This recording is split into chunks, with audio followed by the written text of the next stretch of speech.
সম্মানিত সুধীমণ্ডলী, সবাইকে ভালোবাসা এবং শুভেচ্ছা জানিয়ে আজকে একটি বিষয় নিয়ে আলোচনা করব। তাহলে শুরু করা যাক। একজন রুড ব্যক্তির কাছে অসম্মানিত হওয়ার পরে কিভাবে সম্মান ফেরত পাবেন? রুম বা কামরা ধীরে ধীরে অসম্মান করার জন্য উত্তপ্ত হচ্ছে। সকলের সামনে আপনাকে অসম্মানিত করা হচ্ছে বা অসম্মান করা হচ্ছে, এই জন্য নয় যে আপনি কোনো খারাপ কাজ করেছেন বা খারাপ কিছু করেছেন, বরং সকলের সামনে ছোট করার জন্যই আপনাকে ইনসল্ট করা হচ্ছে। হল বা রুমের ভিতর সবাই ওয়েট করছে আপনি কিছু বলে রিয়াকশন দেখান কিনা, কিন্তু এক্ষেত্রে আপনার প্রতিশোধ বা ব্যাডলি রিয়াকশন দেখানো যাবে না।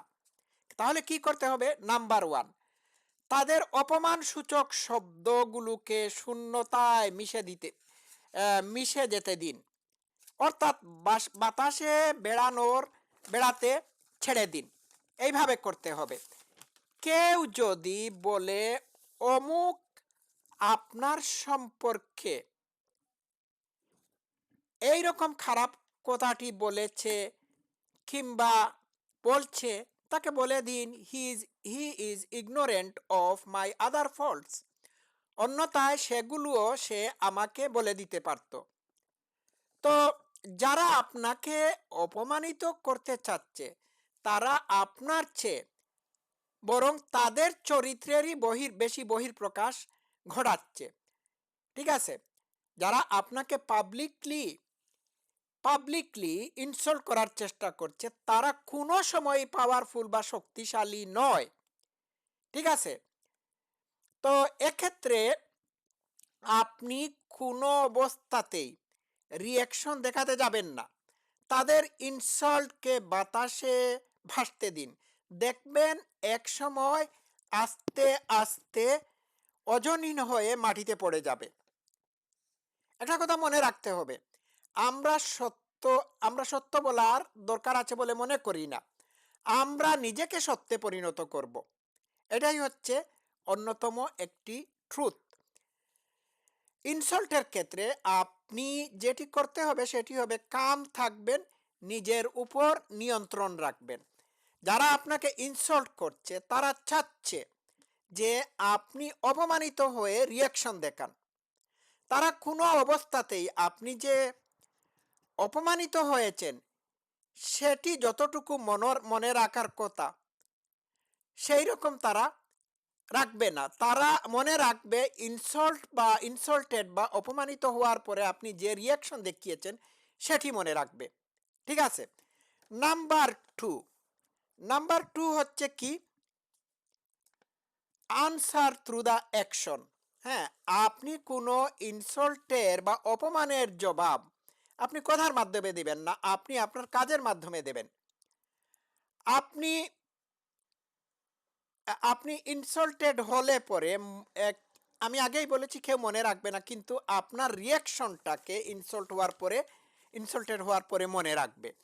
আচ্ছা, এক্ষেত্রে আপনাকে সম্পূর্ণরূপে আপনার উপর নিজেকে আত্মনিয়ন্ত্রণ করতে হবে। ঠিক আছে? তো আপনি যদি নিজের উপর আত্মনিয়ন্ত্রণ রাখতে পারেন তাহলে দেখবেন যারা আপনাকে ইনসাল্ট করছে বা অপমানিত করছে তারা পাওয়ারলেস হয়ে গিয়েছে। আপনার নিজের আত্মনিয়ন্ত্রণের কারণে আপনি আপনি যারা আপনাকে ইনসল্ট করছে তাদের উপর নিয়ন্ত্রণ রাখতে পারবেন। ঠিক আছে? গেল এটা। 3 number, choose not to be harmed and you will win. Okay, আপনি এটি মনে রাখবেন যে আপনাকে এইরকম ভাবতে হবে যে আমি কোনো অবস্থাতেই এদের ইনসল্ট বা অপমানের মাধ্যমে অপমানিত হব না, অপমানিত হচ্ছি না। আপনি মনে রাখতে হবে এরা যতই আমাকে অপমানিত করুক আমি অপমানিত হচ্ছি না। এদের সকল অপমানসূচক শব্দকে আমি সাউন্ড হিসাবে অর্থহীন সাউন্ড হিসাবে মনে করে ধরে নিচ্ছি। আপনি যখন এইভাবে ভাববেন তখন তাদের অপমানসূচক শব্দ মানে কথাগুলো আপনার কাছে অর্থহীন শব্দ ছাড়া আর কোনো কিছুই মনে হবে না। তো এইরকম করতে হবে। আপনি যদি আচ্ছা আমি আম আমি আমি আমি একটা কথা বলি। একটা পাগল যদি আপনাকে গালি দেয়, তাহলে আপনি রিঅ্যাকশন দেখান না। কেন?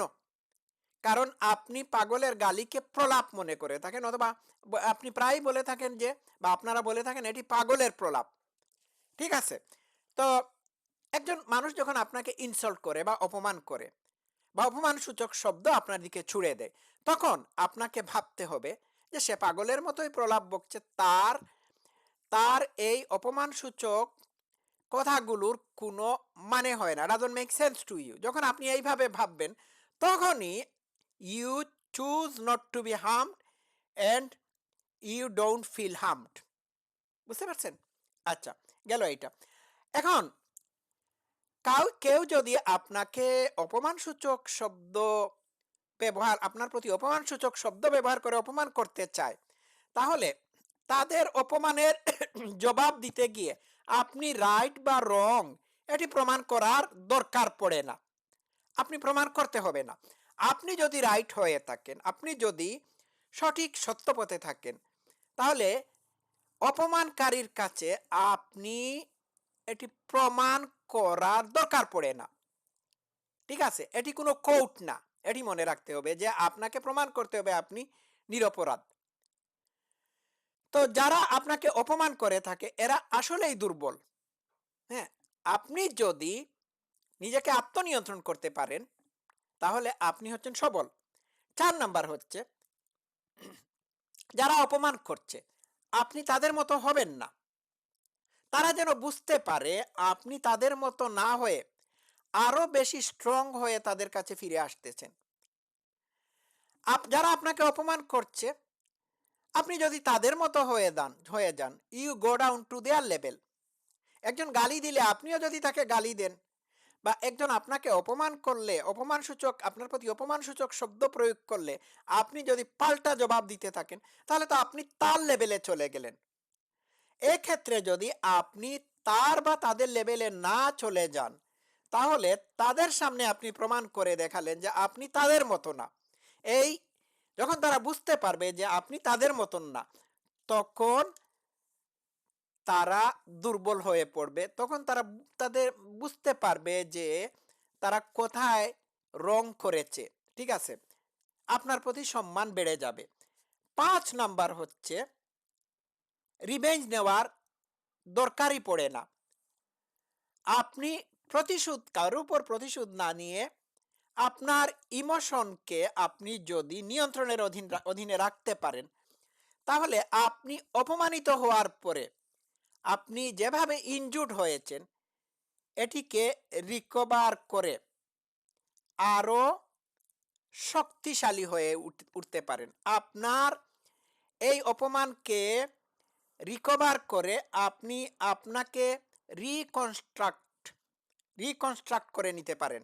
আপনাকে আরো বিল্ড করে নিতে পারেন। এটাই হচ্ছে আসল কথা। আজকে এই পর্যন্ত থাকুক। সবাই ভালো থাকবেন। Love you all.